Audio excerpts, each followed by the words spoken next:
बोल रहे हो, आपको मैं बोल रहा हूँ मेरे पास टिकट है, आप मुझे राइटिंग में हैंड लिख में करके आप दीजिए। 5 किलो एक्सीज कैरी कर मेरे रहे हो। पास कोई चेक मेरी इन बात बैगेज सुनिए नहीं सर, है। जो आप हैंड बैग decision है, spice आपको jet ले रहा हैंड है, बैग आप- आपको हैंड बैग 7 kg आपका अलाउड है, आप ये कैरी कर रहे हो decision 12 spice किलो। jet ले रहा आप है, 12 किलो आप हैंड बैग DGCA कैरी के कर रहे guideline के हैं पीछे सर। छिप रहे हो। डीएसए का गाइडलाइंस भी DGCA यही के है। गाइडलाइन के पीछे छिप रहे हो। सर जो डीएसए का गाइडलाइंस है वो भी यही आपको कहता है कि बताइए। 7 kg आपको अलाउड है, आप जी। 12 किलो कैरी करो, गलत करो। जो एक्सीज है उसका पेमेंट करना होगा सर। और मेरा चेक इन बैगेज कहाँ गया? चेकिंग बैग आपने काउंटर पे क्यों नहीं सबमिट किया? So, आप इसको check-in में ले जाओ। चेकिंग में सर काउंटर पे सबमिट होता है, at the checking So, counter, not at the boarding gate. ये डिसीजन कौन ले रहा है? आप ले रहे हो ना? बिल्कुल एयरलाइंस लेगा, आपकी टिकट So, आपने लिया है डिसीजन, लिख के दे दो कि हम नहीं बोर्ड करने दे सकते हैं। 1 घंटा पहले क्लोज होता है, आप जाओ अपना बैग चेकिंग बैग सबमिट करो, हैंड बैग का वेट चेक करो। So, ये जो आप कह रहे हो, ये जो साइज का बैग है, इस साइज का बैग लेके कोई फ्लाइट में नहीं गया है। साइज ओके, लेकिन वेट होना चाहिए 7 kg। इसका टोटल वेट है 12 kg सर। 12 kg करेक्ट, ठीक है, मैं आपकी बात समझ गया। जी सर। 14 किलो 500 के आसपास मेरा बैगेज अलाउंस है, जो आप कह रहे हो कि वो यूज नहीं कर सकते हैं यहाँ पे। किलो, लेकिन आपने क्यों नहीं यहाँ पे यूज नहीं कर सकते, करेक्ट। ये आपके फेवर में गाइडलाइन है डीजीसीए की, ये आपको सपोर्ट कर रही है। ये डिसीजन कि किसका चेक इन बैगेज न होने के बावजूद भी आप नहीं ले जाने दोगे, ये डिसीजन आपका है। ये डीजीसीए लिखा हुआ है गाइडलाइन में कि चेक इन बैगेज नहीं होगा तो, चेक इन बैगेज नहीं होगा तो आप नहीं ले जा सकते। लिखा हुआ है, लिखा हुआ, हाँ या ना में जवाब दो, बातें ना घुमाओ आप, हाँ या ना में जवाब दो। लिखा हुआ है कि चेक इन बैगेज जिसका नहीं है, वो आदमी अगर एक्स्ट्रा बैगेज लेके आए तो आप उसको अलाउ नहीं करोगे। मेरे को दिखा दो, मेरे को लिख दो, मेरे को दे दो, आप मेरे को लिख के दे दो। टिकट पे लिखा है हैंड में 7 kg अलाउड। ठीक है, फिर आप वापस, मैं आपको तीसरी बार बोल रहा हूँ, ध्यान से सुनना, ध्यान से सुनना। इस बार मैं रिकॉर्ड कर रहा हूँ और आप भी जानते हो कि मैं रिकॉर्ड कर रहा हूँ, ध्यान से सुनना।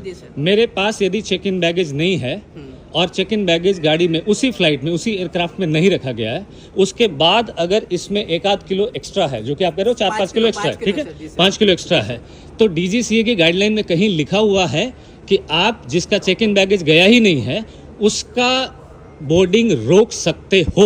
यस नो में जवाब देना, लिखा हुआ है, यस नो में जवाब देना, लिखा हुआ है तो आप मेरे को एक कागज पे लिख के दे दो कि लिखा हुआ है as per DGCA guideline spice jet ने रोका है। एज आप एक कागज पे मुझे लिख के दीजिए, मैंने टिकट कटाया है राइटिंग में, पेमेंट करके आपको कटाया, आप मुझे बिना रिटर्न ऑर्डर के बोर्ड करने से नहीं रोक सकते। लिख के दीजिए मुझे, आप लिख के दीजिए मुझे, और कुछ भी नहीं चाहिए। आप सुनेंगे मैं क्या कह रहा हूँ? सुनाइए। आप जो वीडियो रिकॉर्ड करें आप रिकॉर्ड कर लीजिए जी, अपने पर्पस के लिए। जी, हम अपने पर्पस के लिए रिकॉर्ड कर रहे हैं। बिफोर बुकिंग आपने टर्म्स एंड कंडीशन एक्सेप्ट बिल्कुल पढ़े, हाँ, आपके फेवर में है डीजीसीए का गाइडलाइन, आप लिख के दे दो, आप लिख के दे दो कि ये डिसीजन स्पाइस जेट ले रहा है। डीजीसीए के पीछे मत छिपो, डीजीसीए ने आपके फेवर में क्यों दिया है? ऑलरेडी सुप्रीम कोर्ट में इसके अगेंस्ट ऑलरेडी अपील है, डिसीजन वहाँ होगा ना, होगा कि नहीं होगा? मैं सिर्फ कंट्रीब्यूट करूंगा कि मैं एक विक्टिम हूँ भाई, आपने किया, ये डिसीजन लिया। कहीं लिखा हुआ है कि जिसने चेक इन दिया ही नहीं है उस एयरक्राफ्ट पे, उसको आप डिबोर्ड कर सकते हो, लिखा हुआ है।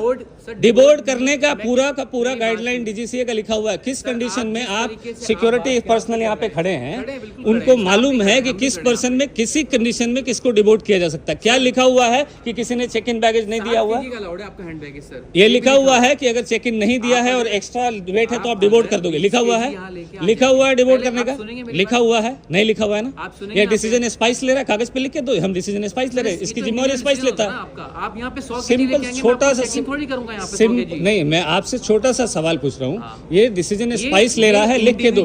डीजीसीए का इसमें रोल नहीं है, इसमें डीजीसीए का रोल नहीं है। Airline can take decision sir, yes बिल्कुल, you can deboard me, you have right, but I am dependent on you. यहाँ पे बात क्या है? यहाँ पे आपने ये डिसीजन लिया है, डीजीसीए ने लिया है। यहाँ पे एयरलाइन का स्टाफ डिसीजन ले रहा है जी। यहाँ पे जो स्टाफ आपको बात समझाने की कोशिश कर रहा है जी, सर, हाँ, आपको 15 kg अलाउड है चेक इन में, जी, ठीक है, पहली मेरी बात। 7 kg आपका अलाउंस है जी, राइट जी, अगर आप यहाँ पे एक्सेस कैरी कर रहे हैं, जी, एक्सेस कैरी कर रहे हैं, यहाँ पे कुछ कितना किलो 5 kg आपका ओवरऑल में से कितना कम है? हम अभी उसी एयरक्राफ्ट से जाएंगे, उसी एयरक्राफ्ट से जाएंगे, उसी एयरक्राफ्ट से जाएंगे। बहुत सीनियर है पर इनको समझना चाहिए there are some sort of regulations set by जी, जी, बिल्कुल, हाँ, मुझे मालूम है, हाँ, individual passenger, absolutely, and you should also fortunately DGCA has favoured airlines, ताकि आप वहाँ पे ऐसे रोक करके पैसे ले सको। मैं उसी एयरक्राफ्ट में जाने वाला हूँ जिसमें आप भेजोगे मुझे या नहीं भेजोगे, उसी में जाने वाला हूँ। मेरा सामान दूसरी एयरक्राफ्ट में जाएगा नहीं ना, उसी में जाएगा, की काउंटेबिलिटी होती है, कितना अलग वेट होती है, है। राइट? जी, जी, बिल्कुल, हाँ, that weight which is going, उसका वेट हुआ है, जी, ठीक है, जी, I can represent that weight in trim in cockpit to my captain. जी, जी, बिल्कुल, पैसेंजर जो यहाँ पे कैरी कर रहा है एक्सेप्शनली बड़ा है साइज में केबिन बैगेज के हिसाब से। वेट है ना, ये टॉकिंग अबाउट वेट, और मेरा जो चेक इन बैगेज है ही नहीं, उसका वेट में ये कैरी नहीं होता है, काउंट नहीं होता है। करेक्ट, आपके नाम पे 0 गया है वेट जी जी हाँ जी that means you are carrying only an handbag of 7 kg जी which is जी स्टैंडर्ड जी राइट सर। जी। अगर आप 7 kg से ऊपर जाएंगे, जिस तरह अगर आप कैरी करेंगे, अगर 100 पैसेंजर 5-5 kg एक्स्ट्रा कैरी करे, कितना होगा वेट? बहुत ज्यादा हो जाएगा। आप मुझे बताइए जी, बहुत ज्यादा हो जाएगा। Is it not a safety lapse to the aircraft? बिल्कुल है। तो सर आप मुझे बताइए, आप इतने एजुकेटेड होकर ऐसी बात कैसे कर सकते हैं? कितना केजी ये ज्यादा है? सर मैं इसकी बात कर रहा हूँ ना जी। मैं हर एक इंडिविजुअल अगर हम नहीं इसको मेजर तो आपका रैक का जो एक वो होगा मैक्सिमम लिमिट होगा, उसको एक्सीड कर जाएगा, रैक के लिए खतरा बन सकता है। यही बोलना सर, यही लॉजिक है ना आपका? आप जाने हो जहाज ये में, राइट? ये डिसीजन DGCA ने आपको लेके दे दिया है, करेक्ट? फेवर में अगर मैं अभी पे कर दूंगा तो वो सेफ हो जाएगा, है ना? नहीं, मेरी बात आपका सुनिए। चेहरा जब थोड़ा हाँ ध्यान से दिखा बिल्कुल जाएगा। बिल्कुल अभी सर, मैं बिल्कुल। जैसे ही आपको पे कर दूंगा वैसे ही वो पूरा का पूरा फ्लाइट सेफ बन जाएगा, करेक्ट? वो स्टाफ वहाँ क्या पे नाम है LMC आपका? करे। मेरा नाम मोहित वर्मा। सेफ मोहित। नहीं हो जाएगा सर, जी, वहाँ पे जी, स्टाफ LMC करेगा उसकी, ठीक है? ठीक है, ठीक। और अभी भी मैं पेमेंट आपको करने के LMC बाद, पर्ची कराऊंगा। कटाने के बाद वो है फ्लाइट सर, ये का आपको रैक जो बता है वो रहे हैं। मजबूती आ जाएगी उसमें, है ना? मजबूती नहीं आ जाएगी सर, ये आपके बता रहे फेवर हैं। में है। ये पैसेंजर्स को गाइड करने के लिए एक बार पे करेंगे ना, ऑलरेडी इसके अगेंस्ट अपील है। एक बार आप पे करेंगे ना, जी। अगली बार आप भी सर सेफ फील करेंगे। सेफ फील नहीं करेंगे, आपको भी याद रहेगा सर, अगली बार तुम ऐसा बहुत नहीं बुरा करना। फंसोगे।